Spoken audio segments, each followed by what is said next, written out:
Негизи эле урматтуу мекендешим, гусулдан кийин дарат алыш керекпи, алыш керек эмеспи деген маселеде. Бул негизи көп жөнөкөй китептер дагы, кыргызчада которулган китептер дагы чыккан. Болгону суроо иретинде элдин оозунан, молдолордун оозунан угайлы деп, элде кыжалаттылык анан коркуу сезими болгондуктан элдин молдолордун өзүнөн уккусу келе берет да. Окуганга көп учурда түшүнбөй калышы мүмкүн. Бирок жөнөкөй китептерде дагы бар, кыргыз тилинде которулган китептерде дагы бул маселелер бар, урматтуу мекендешим. Гусулдан кийин алыш керекпи, албаш керекпи дарат? Гусулдан кийин албаш керек, бул макро, урматтуу мекендешим. Сууду ысырап кылып атасыз. Бирок гусулдан мурда алышыңыз даратты. Бул сүннөт болуп эсептелет. Намазга алгандай эле даратты кадимкидей ала бересиз, алып бүткөндөн кийин гусулду кыласыз. Гусулдан кийин болду, дарат алганды кереги жок. Суу ысырап болуп атат ал жерде, урматтуу мекендешим. Негизги максатыбыз не эле биздики? Тазалануу болуп атпайбы? Намаз үчүн тазалануу, өзүбүз тазалануу, негизги тазалануу. Ошондуктан максат тазаланыш болгондон кийин гусул бардык жерди тазаладыңыз. Эми кайра чыгып алып бардык жерди, таза жерди кайра жуусаңыз, албетте бул сууду ысырап, жөн эле ысырап кылган болосуз. Сууга жооп беребиз да. Ошондой экен, урматтуу мекендешим, бул маселеде көп кыжалат болуштун, жөн эле билип алсак, көп кыжалаттык өзүнөн өзү жоголот. Коомдук жайларда, мисалы үчүн, кээ бир коомдук жайларда ажатканадагы, даратканадагы бир да. Анан ошол эле учурда ажатканасына кирип алып бирөө пак деген үндөрдү чыгарып аткан болот. Бул жагында даратканасында я Алла деп дарат алып аткан болот да. Бул ыйык келимелерге урматсыздык болуп эсептелет, урматтуу мекендешим. Ошондуктан даратканага 7 метр, 10 метр калганда дуа кылып, жин шайтандан эркек ургачын сактагын деп, дараткана, ажаткана ичиндеги негизги тартиптерди сактап, сол бут менен сүйлөшпө, акырын түкүрүнбө, эстин жаны сол кол менен аткар, телефондо сүйлөшпө негизи эле. Эстин жаны сол кол менен аткар, дарат кагазын унитазга таштаба, сууну жана кагаз ысырап кылба, көп отурба, уктаба дегендей. Кээ бирөөлөр жылыкенде уктайт экен. Ал эле эмес, кээ бирөөлөр угуп өтө каттуу ойлондум, кыжалаттагы болдум.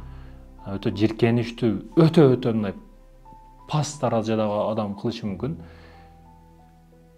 Бизге билбеген, коомубузда билбеген өтө көп иштер болуп атат да, урматтуу мекендешим, өкүнүчтүүсү. Кээ бир жерлерде ошо ажатканага, туалетке, ошондой жерлерге кирип алып, өзүнүн маанисин чыгара турган кээ бир жаштардын арасында бар экен ошондой нерсе. Суроо болуп келгенде билдик. Албетте мындай түрдө эч ойногон эмеспиз, бирок ошондойлор бар экен. Бирок урматтуу мекендешим, бул не дегени? Ошо даратканага, ажатканага кирип алып, аркандай видео тасмаларды көрүп алып, өзүнүн жыныстык мүчөсүн колу менен ойноп, ошол маанисин чыгарат дегени да. Андай кылбаш керек. Токтотуш керек бул иштерди. Тооба кылыш керек, урматтуу мекендешим, бул маселеде. Ажаткана, тазакана, ол шайтан бар, жиндин бардыгы ошол жерде. Ал бул иштер туура эмес, урматтуу мекендешим. Ал жер тазаланып чыга турган жер дароо. Көп отурбаш керек, тезирээк чыкканга аракет кылыш керек. Сол бут менен кирип, оң бут менен чыгыш керек. Дуаларын окуп кириш керек ал жерге. Андай иштер таптакыр туура эмес, урматтуу мекендешим. Ким болбосун билиш керек бул маселени. Ажатканага кирген учурда, мисалы, дарат барбы же жокпу деген күмөн маселеде жел чыгарса эле, кээ бирөөлөр барып көпчүгүн жөө берет да. Жел чыгарып койсо эле жөө берет. Кээ бирөөлөр жөн эле чоң зара болбосо дагы, чоң заңга отурбаган болсо дагы кирип алып жөө берет да. Дарат алуудан мурда. Жок, урматтуу мекендешим, анын өзүнүн шарты бар, окуп билип алышыңыз керек. Чоң заң чыккан учурда, ошол учурдан кийин жуулат көпчүгүңүз. Жөн эле жөө бериш, жел чыгарып койсо эле барып жөө бериш, бул шарт эмес. Албетте, эгер сиз чоң заңга отурбасаңыз, эч эле отурбай койгон болсоңуз, жок дегенде бир айда, бир жумада дейли, бир жумада бир жолу көпчүгүңүз баары жууп турушуңуз керек. Себеби бок эмес, боктун брачкалары тегерек болуп чыгып калат, баягы көпчүктүн тегерегине катык болуп туруп калат. Ошондуктан жууп туруш керек ал жерлерде. Ошондой экен, урматтуу мекендешим, бул маселелерди ойлонушубуз керек. Таза жүргөнгө не жетсин? Кээ бирөөлөр ошол кантип жууганды дагы билбейт экен да. Жуунун тартиби кандай? Көпчүк маселесинде жуунун тартиби кандай? Киресиз эң биринчи жылуу суу табасыз. Сол караш эң биринчи маселе. Суук сууда жубаңыздар. Өзгөчө көп дарат алгандар ушул жактан ооруп калат да. Бизде көп намаз окугандар келет, ошондуктан билинип байкалып калат. Ал урганын себебин айтат. Ушул жактан кетиптир, жуу берип ушундай болду. Суук суда жуат. Жылуу суда жууш керек, урматтуу мекендешим. Ал ылдый жакта жайгашып калгандыгы үчүн жиркеничти сезбеңиз. Ал башка бирөөнүкү эмес, ал сиздики. Сиз күйбөсөңүз, ага эч ким күйбөйт ага. Ал башта эле нерсе бул. Болгон башын иштетпеген адам бул жагын карабайт. Эгер ооруп калсын, бирдей карайсыз. Ошондой экен, урматтуу мекендешим, ден соолук биринчи маселе. Жылуу суда жуасыз. Ага чейин заң чыгып бүткөндөн кийин бумагада кургактап, бумагада арчып, андан кийин жылуу суда жууп, экинчиден жылуу суда жуасыз дагы, үчүнчүдөн, урматтуу мекендешим, кайра бумагада кургактайсыз. Кайра бумагада кургактап бүткөндөн кийин кээ бирөөлөр бар ушул маселеде жуат тагын дарошомун көтөрүп кетип кала берет да. Ал жерде суу калды, таза жуулбады, суу ички кийимге жугат, андан кийин сасыйт. Ал бул өтө таптакыр туура эмес маселе. Кургакташ керек. Ошол эле учурда кээ бирөөлөр бутун жууганда, кээде көп болуп калабыз коомдук жайларда, носкисин дароо кийип кете берет. Кыштын күнүндө музак сууга бутун жуат дагы, анан носкисин үстүнөн кийип алат. Носки кечке чейин ным бойдон жүрө берет, буттан суу өтөт. Бул ден соолугуңузга күйүшүңүздөр керек, урматтуу мекендешим. Бул сөздөрдү сиздерди душман караган бир кара адам сыяктуу эмес, мусулман бир тууган катары айтып атам. Негизи эле тазаланышыбыз керек да. Негизги максатыбыз тазалоо болуп атпайбы? Анан бумагада тазалап туруп эле кетип кала берет да, кээ бирөөлөр, боло берет, таза болду депчи. Суда жуубайт. Негизги максат суу тазалайт, урматтуу мекендешим. Суу бардык нерсени тазалайт. Тазалык бул суу. Азыр мен жана айткан эдем, не кылыңар баягы мен айткан нерсени кирип атканда? Не кылдыңар? Даярдап коюңуз. Берсеңер.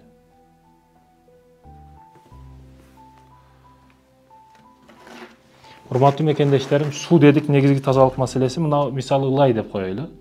Бул ошол заңда эле сөз. Бул суу. Азыр эми бумаганы алып келе турган болсок, бумага менен тазалайбыз да. Мисалы үчүн, муну бумага деп койсок, жандуу болсун, атайын ушинтип көрсөтүп атам сиздерге.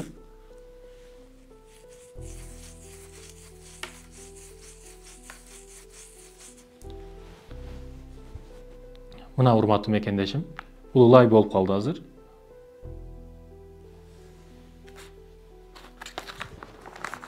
Мына экинчисине иретип көрсөтүп атам сиздерге. Эми ушул нерсени бумага, бул эми ошондой эле жер деп элестетели, кайра бумага менен арчып атасыз да сиз.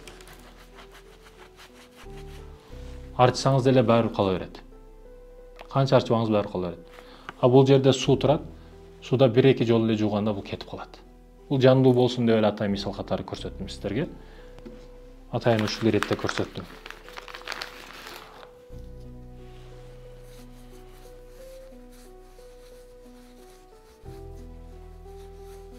Алып коесуздарбы?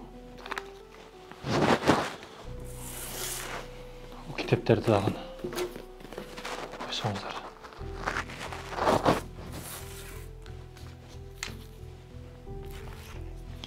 Анын урматтуу мекендештерим, мусулман бир туугандарым, ушул ылай мисалын келтирдик. Тазалануу негизги максатыбыз, таза болуп жүрүшүбүз керек. Бул негизги ушул эле жерде мисалы күзгө карап алып, күн сайын биз карайбыз да, күзгө карап, сыртыбызды, жан дүйнөбүздү, сыртыбызды карап, ар кимди карап, ылай тийип калбаппы жүзүбүзгө, көзүбүз жакшы турабы, энеси жакшы турабы, адамдар күлбөйбү деп чачыбызды тарайбыз, сыртка чыгуудан мурда бүт карайбыз. Эмне үчүн, урматтуу мусулман бир тууганым, Аллах карай турган ички дүйнөбүздү карабайбыз? Эмне үчүн ички дүйнөбүздү тазалабайбыз? Ооба, сырткы келбетибизди, башка жерибизди адамдар көрөт. Бирок Аллах көрө турган жерди эмне үчүн таза кармап жүрбөйбүз, урматтуу мекендештерим? Адамдар сырткы келбетибизге, минген машинабизге карайт. Аллах Таала кылган амалыбызга, жүрөгүбүзгө карайт. Кымбат духий себеп не кереги бар эгер жан дүйнөң сас турган болсо? Ошондуктан ойлонушубуз керек бул маселелерде. Негизги тазалык маселеси сырткы ички бирдей болуш керек мусулмандыкы. Кийиминде таза. Азыркы учурда өтө өзгөчө кылымдашып атабыз. Сырткы кийимиңе карап бүт баа беришет, анан карашат, ошол жараша сүйлөшүшөт сен менен. Ошондуктан бул маселелерде каттуу мусулмандар үлгү болушубуз керек. Өтө сонун басың. Сиз басканда адамдардын шилекей алып калсын. Мусулман келип атат десин. Башкаларга үлгү болуң, урматтуу мусулман Эрдоган. Үлгү болуш керек маселелерде, урматтуу мекендештерим. Ооба, ушул маселеде мурдагы сахабалар, мурдагы адамдар, андан кийинки адамдар дагы таза натурал нерселер жеген.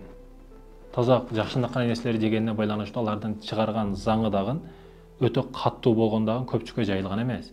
Бүгүн бүт Кытай андай мындай нерселерди жеп, ылгабай жей берип, ажатканага барып отурганыңызда дагы бүт суюк чыгып, пак деп суюк чыгат дагы бүт көпчүктү заң кылып атат. Ошондуктан сууда жууганга аракет кылыш керек.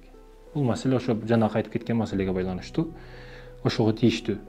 Коомдук жайларда бүгүнкү учурда суу өтө ысырап болуп атат. Коомдук жайларда. Бул ажаткана болсун, мамлекеттик жайлар болсун, меники эмес го деген түшүнүк бар экен да себеп адамдардачы. Меники эмес деген түшүнүктү жоготушубуз керек биз. Мекен биздики, эл жер биздики. Ошондуктан кайсыл жерге барбаңыз, адат кылып алыңыз. Сиз мечитке даватка чыгасызбы, мечитке жөн эле келесизби? Эң биринчи тазалыгын караң ошол жердин.